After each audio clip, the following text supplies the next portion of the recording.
एक बार की बात है, गौतम बुद्ध अपने शिष्यों के साथ एक गांव से किसी बड़े नगर की तरफ जा रहे थे। गर्मी के दिन थे और रास्ता भी बहुत लंबा था।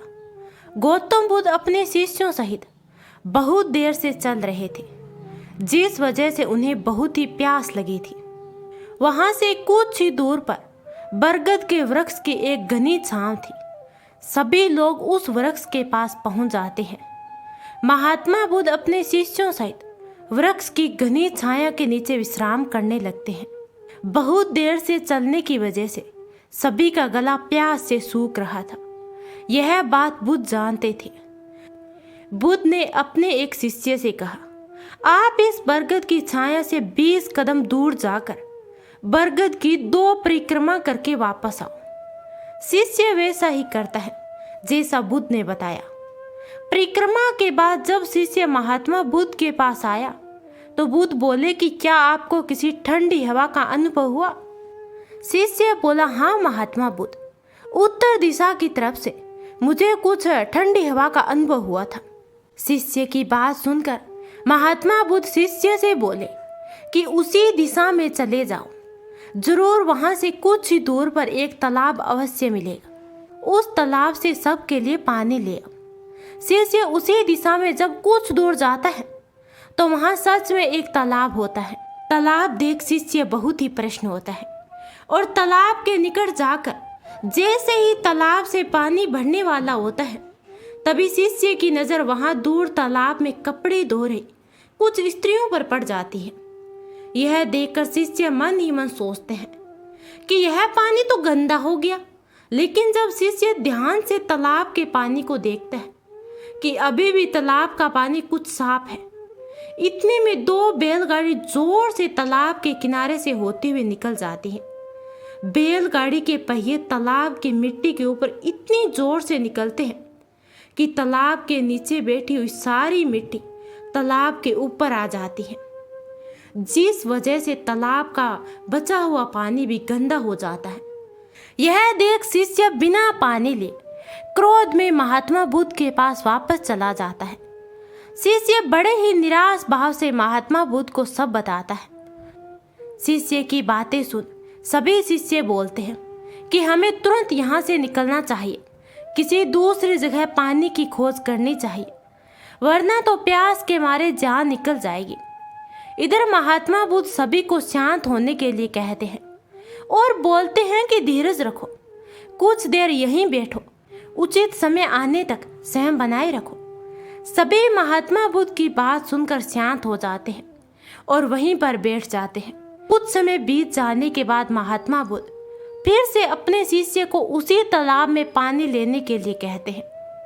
शिष्य बिना कोई सवाल किए उसी तालाब से पानी लेने के लिए फिर से चला जाता है। तालाब की हालत देख शिष्य को यकीन नहीं होता है। तालाब का पानी पूरी तरह से साफ होता है। यह देखकर शिष्य बहुत खुश होता है और पानी भरकर महात्मा बुद्ध के पास जाता है। सभी पानी पीकर अपनी प्यास बुझाते हैं, लेकिन अभी भी सभी के मन में ये एक सवाल था कि आखिर यह चमत्कार हुआ कैसे? तालाब का सब पानी तो गंदा था। उन्हें लगा कि जरूर ये बुद्ध की शक्ति है।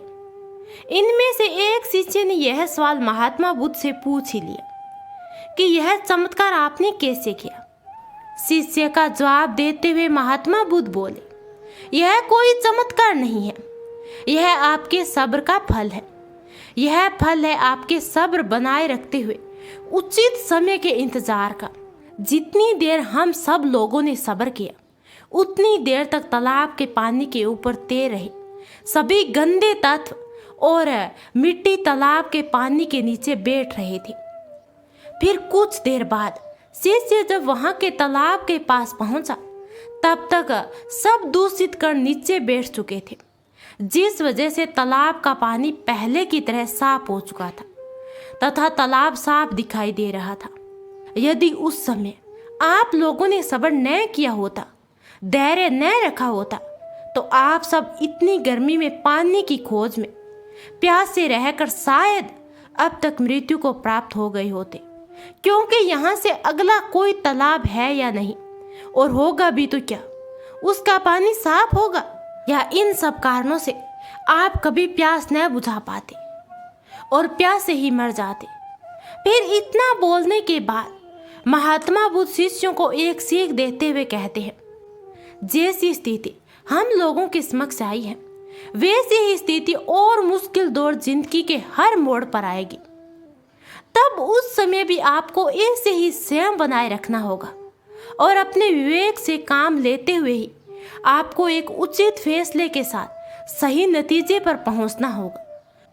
हर मुश्किल दौर में सब्र रखते हुए ऐसे ही शांत मन से ही कोई फैसला लेना चाहिए जिसका आपके और दूसरों के लिए अच्छा हो, क्योंकि ऐसी स्थितियों में लोग अक्सर गुस्से में आकर अपना सब्र खो देते हैं और गुस्से तथा जल्दबाजी में गलत काम और गलत फैसला कर बैठते हैं, जिसका बुरा परिणाम उनको भविष्य में देखने को मिलता है, जिसमें खुद का नुकसान अधिक होता है।